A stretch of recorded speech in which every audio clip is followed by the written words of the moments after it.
this as the Michael Archangel, which do you think you could try to help me figure that out? Yeah. So there's no verse in the Bible that says this. Okay. Where they get it from is First Thessalonians 4:16. What they do here is they twist something.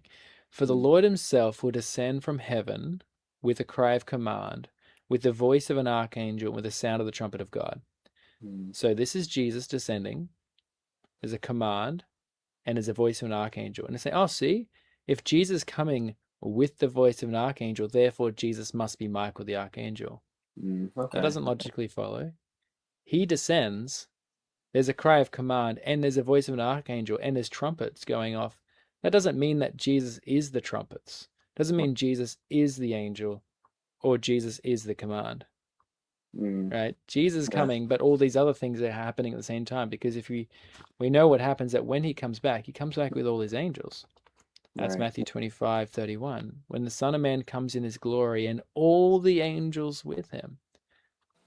Mm, So, yeah, there's no biblical evidence to say that Jesus is Michael the Archangel. In fact, there's evidence against it. The evidence against it would be Hebrews 1. okay. There's only 14 verses in Hebrews 1, but it's a brilliant chapter I encourage you to read because it just goes in detail about why Jesus is greater than any angels. Mm, So, let me think of, let me point you to a couple of verses in this chapter. okay. First of all, it says that through Jesus he created the world. We don't see that with angels. He upholds the universe by the word of his power. It's talking about Jesus here, upholding the universe by the word of his power. Mm, It says he became as much superior to angels. If Jesus was an angel, how could he become as much superior to angels? And then his point is, which of the angels did God ever say?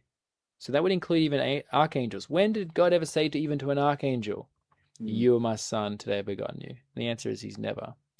Or okay. again, I'll be to him a father, and he shall be to me a son. And again, when he brings the firstborn, Jesus, into the world, he says, let all God's angels worship him. See, if Mm, he was an angel, why would God command all the angels to worship just an angel? right. Of the angels, he says he makes his angels winds and his Mm, ministers a flame of fire, but of the Son. So making a contrast. This is what he says of the angels. But what does he say of the Son? Your throne, O God, is forever and ever. Look, the Father here is calling Jesus God.